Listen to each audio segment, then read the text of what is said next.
bounds.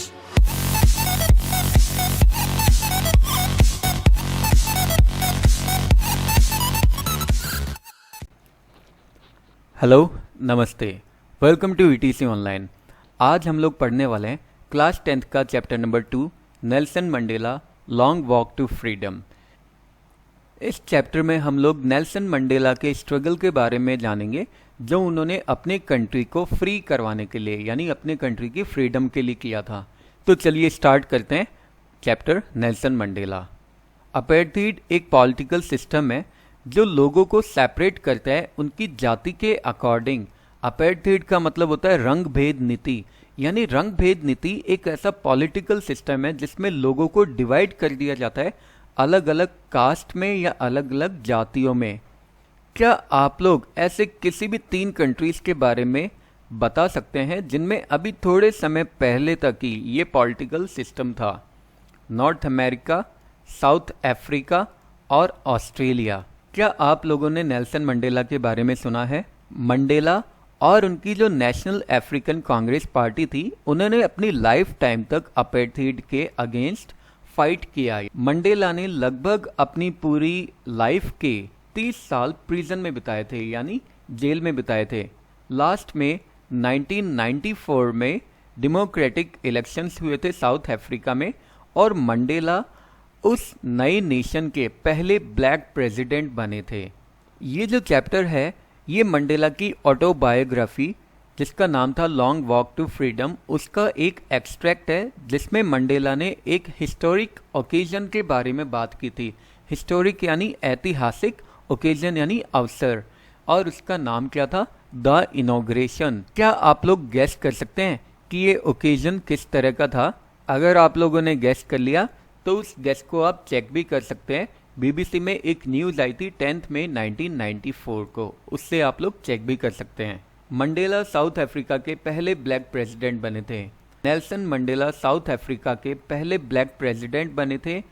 लगभग 3 centuries तक white rule रहा था साउथ अफ्रीका में उसके बाद में, यानी जो नेल्सन मंडेला है वो 3 सेंचुरीज तक साउथ अफ्रीका में वाइट रूल होने के बाद में पहले ब्लैक प्रेसिडेंट बने थे। मिस्टर मंडेला की जो अफ्रीकन नेशनल पार्टी थी, जिसे एएनसी के नाम से भी जाना जाता है, उसने पहला डेमोक्रेटिक इलेक्शन जो कि साउथ अफ्रीका की हिस्ट्री में हुआ था, उसमें 400 में से 252 सीट्स वन की थी। ये इनॉग्रेशन सेरेमनी यूनियन बिल्डिंग्स के एम्फी थिएटर में हुई थी, जो कि प्रिटोरिया में आज भी है।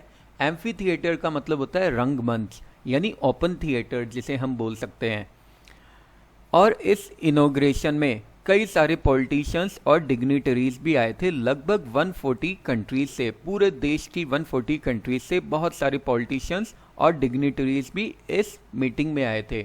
डिग्निटरीज का मतलब होता है ऑथोराइज्ड पर्सन, यानी अधिकारी लोग। नेल्सन मंडेला ने अपने एड्रेस में कहा था, यानी सभी लोगों को संबोधित करते हुए कहा था कि इस लैंड पे आज के बाद में किसी भी एक इंसान का किसी भी दूसरे इंसान के द्वारा ऑपरेशन नहीं होगा। ऑपरेशन का मतलब होता है अत्याचार। इस सेरेमनी को ओवर हो जाने के बाद में प्रिटोरिया की जो स्ट्रीट्स थी वहाँ पे अलग अलग लोग दिखाई दे रहे थे, और सारे लोग बहुत ज़्यादा खुश थे, जिनमें ब्लैक्स भी थे, वाइट्स भी थे, और यानी अलग अलग कलर के लोग हुआ करते थे। अब सिर्फ वहाँ पे अंग्रेज लोग नहीं बचे थे, बल्कि वहाँ पे गोरे लोग भी थे, काले लोग भी थे, और सब लोग साथ मिलकर ही सेलिब्रेट कर रहे थे।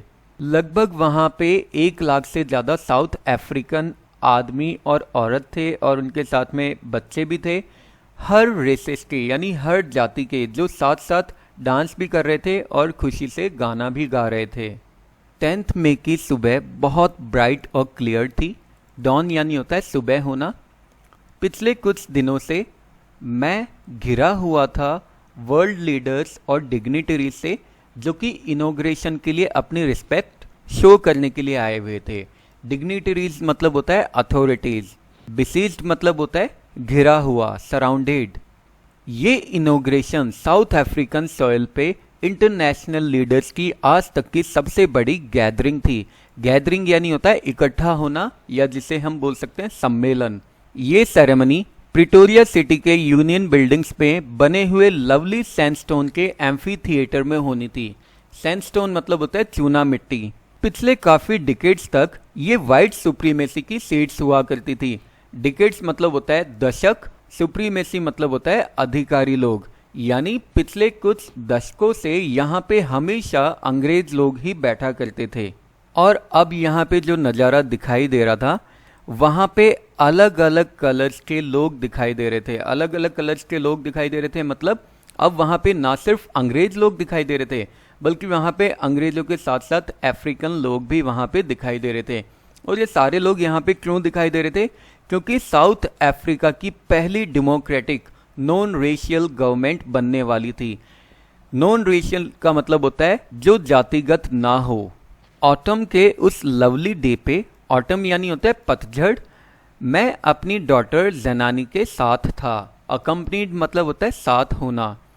पोडियम पे सबसे पहले मिस्टर डे क्लार्क आए थे और उन्होंने अपने सेकंड डेप्यूटी प्रेसिडेंट बनने की स्वॉन करी थी। स्वॉन मतलब होता है शपथ लेना।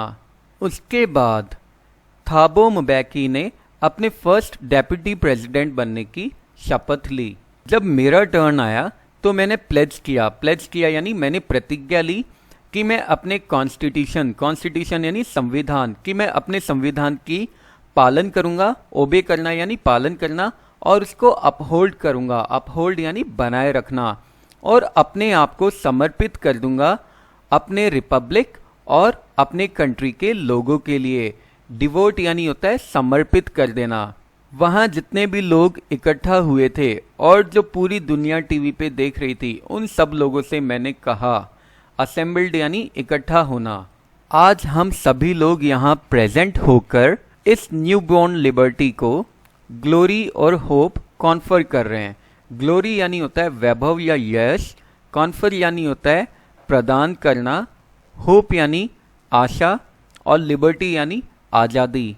मतलब आज हम सब लोग यहाँ पे प्रेजेंट है और ये जो नई नई लिबर्टी हमें मिली है, ये जो नई नई आज़ादी हमें मिली है, इसको हम यश प्रदान कर रहे हैं। साथ ही साथ इसके लिए हम एक नई उम्मीद भी कर रहे हैं। एक्स्ट्रा ऑर्डिनरी ह्यूमन डिजास्टर का जो हमने एक्सपीरियंस किया है, जो काफ़ी लंबे समय तक चला था, उससे एक ऐसी सोसाइटी का जन्म होना चाहिए जिसपे हर ह्यूमैनिटी को हमेशा प्राउड हो। एक्स्ट्रा ऑर्डिनरी यानी असामान्य, डिजास्टर यानी आफत, ह्यूमैनिटी यानी मानवता। हम लोग जो अभी थोड़े समय पहले आउटलॉज थे, आउटलॉज का मतलब होता है अपराधी, आज हम लोगों को ये मौका मिला है, आज हम लोगों को ये चांस मिला है कि हम लोग हमारी खुद की सॉइल के ऊपर, यानी हम लोग हमारी खुद की धरती पे अलग अलग कंट्रीज से आए हुए लोगों को होस्ट कर सके। होस्ट यानी होता है उन लोगों का स्वागत करना। हम लोग थैंक करते हैं, हम लोग धन्यवाद देते हैं यहाँ पर आए हुए अलग अलग इंटरनेशनल गेस्ट का, जो यहाँ पे हमारे लोगों के साथ में आए हुए हैं उस जीत का जश्न मनाने के लिए, जो जीत हमें मिली है जस्टिस के लिए, पीस के लिए और ह्यूमन डिग्निटी के लिए। जस्टिस यानी न्याय, पीस यानी शांति, ह्यूमन डिग्निटी यानी हम लोगों ने आखिरकार पॉलिटिकल इमेंसिपेशन अचीव कर लिया है।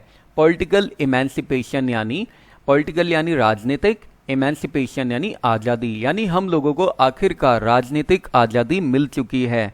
हम प्रतिज्ञा करते हैं कि हमारे देश के लोगों को हर तरह के बंधनों से आज़ाद कर देंगे, चाहे वो बंधन पॉवर्टी का हो, डेप्रीविएशन का हो, सफरिंग का हो, जेंडर या फिर दूसरे डिस्क्रिमिनेशन का हो।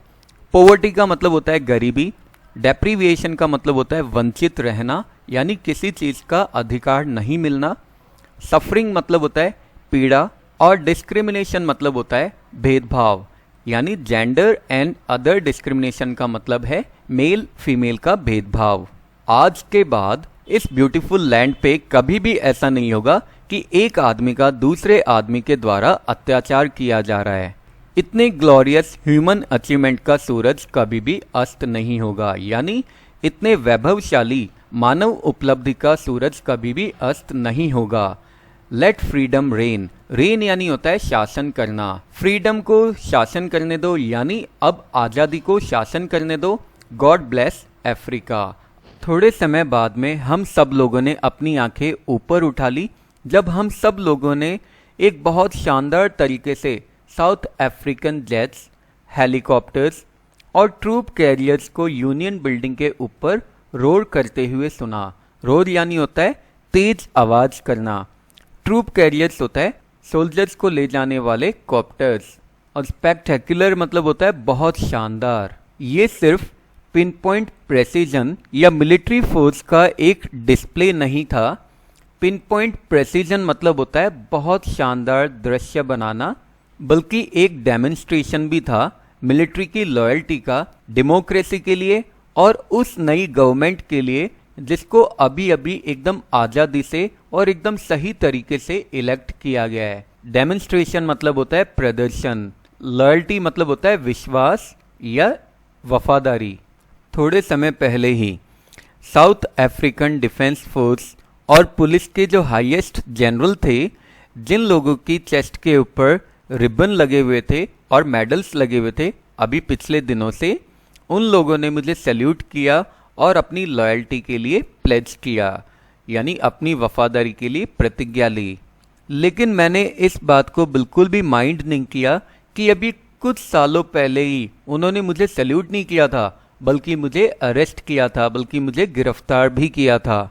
लास्ट में इम्पाला जेट्स का एक शेवरन आया। शेवरन का मतलब होता है वी शेप बनाना, यानी थोड़ी देर बाद में लास्ट में इम्पाला जेट्स आए और ये सारे किस शेप में थे, मतलब वी शेप में थे, मतलब आगे कुछ जेट्स है और उनके पीछे पीछे भी कुछ और जेट विमान उड़ रहे हैं, और उन जेट्स ने ब्लैक, रेड, ग्रीन, ब्लू और गोल्ड कलर का स्मोक छोड़ा जो कि साउथ अफ्रीकन फ्लैग को रिप्रेजेंट करता था। इस दिन को मेरे लिए सिंबलाइज्ड कर दिया गया था दो नेशनल एंथम गाकर। जो वाइट पीपल थे यानी जो अंग्रेज लोग थे वो नेशनल एंथम गा रहे थे, नकोसी सिक्लेल आई अफ्रीका, और जो ब्लैक लोग थे यानी जो काले लोग थे वो डाई स्टेम गा रहे थे, जो कि रिपब्लिक का पुराना एंथम था। हालांकि उस दिन कोई भी ग्रुप इस एंथम के लिरिक्स को नहीं जानता था, उस एंथम को जिससे वो कभी नफरत किया करता था। डिस्पाइस यानी होता है नफरत।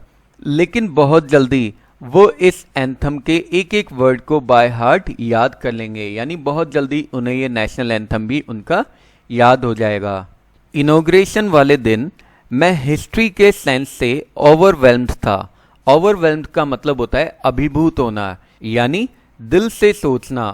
20th सेंचुरी के फर्स्ट डिकेड में, यानी 20th सेंचुरी की एकदम स्टार्टिंग में, और बिटर एंग्लो बोर वॉर के कुछ साल पहले और मेरे जन्म के पहले, यानी जब मैं पैदा हुआ था उससे कुछ समय पहले, वाइट स्किन जो पीपल थे यानी जो अंग्रेज लोग थे साउथ अफ्रीका के, उन लोगों ने अपने आपस के डिफरेंसेस को एकदम ख़त्म कर लिया, यानी वो सारे के सारे लोग एक साथ इकट्ठे हो गए और उन्होंने अपनी खुद की ही लैंड के डार्क स्किन्ड पीपल यानी अपनी खुद की ही लैंड के काले लोगों के खिलाफ एक जातिगत सिस्टम को इरेक्ट किया, यानी एक जातिगत सिस्टम को खड़ा किया। यानी कुल मिला के बात यह है कि बिटर एंग्लो बोर वॉर के कुछ समय पहले और मेरे जन्म के कुछ समय पहले साउथ अफ्रीका की सॉइल पे जितने भी गोरे लोग थे उन सब लोगों ने अपने अपने डिफरेंसेस को खत्म किया, यानी वो सारे लोग एक साथ मिल गए और साउथ अफ्रीका की जमीन पे ही रहने वाले जो काले लोग थे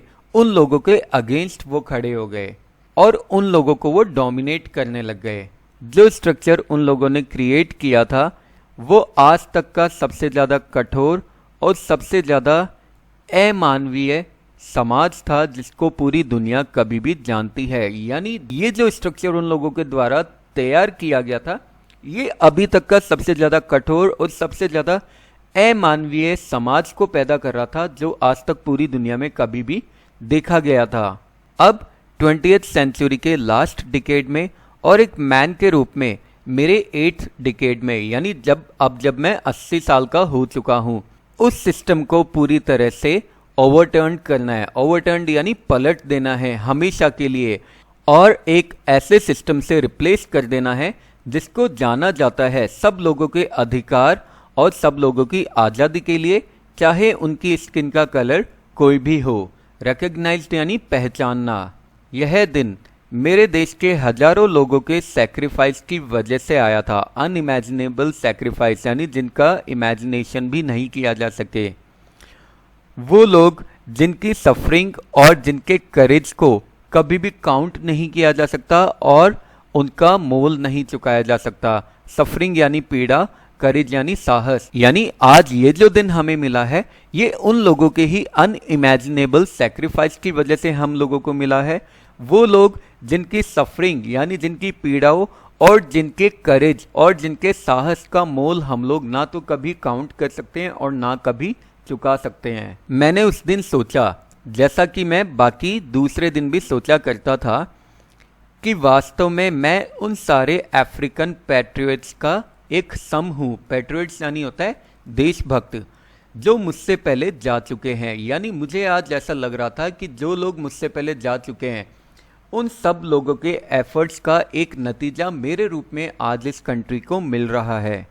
अब वो लंबी और नोबल लाइन खत्म हो चुकी है, यानी अब वो लंबी और नोबल सीक्वेंस खत्म हो चुकी है और अब दोबारा मेरे साथ स्टार्ट हो रही है।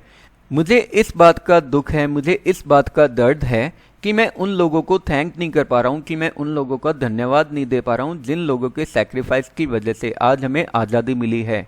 और इस बात का भी मुझे दुख है कि वो लोग भी वास्तव में ये नहीं देख पा रहे हैं कि उनके सैक्रिफाइस की वजह से आज हमें आज़ादी मिल चुकी है, यानी उनके बलिदान की वजह से आज हमें आज़ादी मिल चुकी है। अपार्थाइड की जो पॉलिसी थी उसने एक बहुत गहरा और बहुत लंबा घाव दिया है मेरे देश को और मेरे देश के लोगों को। हम लोगों को काफ़ी साल लग जाएंगे या शायद कई सारी जनरेशन्स लग जाएगी इस गहरे दर्द से बाहर निकलने में। प्रोफाउंड यानी होता है गहरा, लेकिन काफ़ी लंबे समय तक चले ऑपरेशन और ब्रूटैलिटी ने एक दूसरा अनइंटेंडेड इफेक्ट हमें दिया है। यानी काफ़ी लंबे समय तक चले अत्याचार और क्रूरता ने हमारे ऊपर एक और प्रभाव छोड़ा है, और वो इफेक्ट ये है कि इस ब्रूटैलिटी, इस क्रूरता और अत्याचार की वजह से इसने प्रोड्यूस किया है काफ़ी सारे महान लोगों को, जैसे Oliver Tambos, Walter Sisulus, chief Luthulis, Yusuf Dadoos, Bram Fischers, Robert Sobukwes, जो वास्तव में ऐसे लोग थे जिन्हें एक्स्ट्रा ऑर्डिनरी करेज, विजडम और जेनरोसिटी के लिए जाना जाता है। ऐसे लोग शायद अब दोबारा कभी भी पैदा भी नहीं होंगे। जेनरोसिटी यानी होता है उदारता, यानी दया दिखाना। शायद इतने ही ज़्यादा गहरे अत्याचार की ज़रूरत होती है इतने ज़्यादा अच्छे इंसानों को पैदा करने के लिए। कहने का मतलब ये है, शायद इतने अच्छे इंसान पैदा करने के लिए इतने ही ज़्यादा अत्याचारों की ज़रूरत होती है। मतलब अगर हमारी कंट्री के ऊपर इतने ज़्यादा अत्याचार नहीं होते तो शायद हम लोगों को इनका इतना अच्छा कैरेक्टर भी रिवील नहीं होता। मेरे देश को जाना जाता है इसकी मिट्टी के नीचे पाए गए मिनरल्स और जेम्स के लिए। मिनरल्स यानी खनिज और जेम्स यानी रत्न। लेकिन मैं हमेशा से जानता हूँ कि मेरे देश की सबसे बड़ी जो वेल्थ है, यानी सबसे बड़ी जो दौलत है, वो इसके खुद के लोग हैं जो वास्तव में फाइनर और ट्रूअर है। जो वास्तव में अच्छे और सच्चे हैं डायमंड से भी ज़्यादा, यानी जो सबसे शुद्ध डायमंड से भी ज़्यादा अच्छे हैं। यानी मेरे देश की मिट्टी में बहुत सारे मिनरल्स और जेम्स पाए जाते हैं, बहुत सारे खनिज और रत्न पाए जाते हैं। लेकिन मैं जानता हूँ कि मेरे देश के लोग यहाँ की सबसे बड़ी वेल्थ है, यहाँ की सबसे बड़ी संपत्ति है, जो सबसे शुद्ध हीरे से भी ज़्यादा सच्चे और अच्छे हैं। नेल्सन मंडेला अपनी स्पीच में और आगे क्या क्या बोलते हैं, क्या वो अपनी लाइफ स्टोरी भी बताते हैं, क्या उन्हें भी किसी तरह का अत्याचार सहन करना पड़ा था, ये सारी बातें हम लोग जानेंगे नेक्स्ट एपिसोड में। आई होप आप लोगों को वीडियो अच्छा लगा। अगर आप लोगों को वीडियो अच्छा लगा है तो बने रहिए इसी तरह के मज़ेदार और इंटरेस्टिंग वीडियोस के लिए ETC ऑनलाइन के साथ। नेक्स्ट वीडियोस तक के लिए have a good day, take care, bye bye and thank you.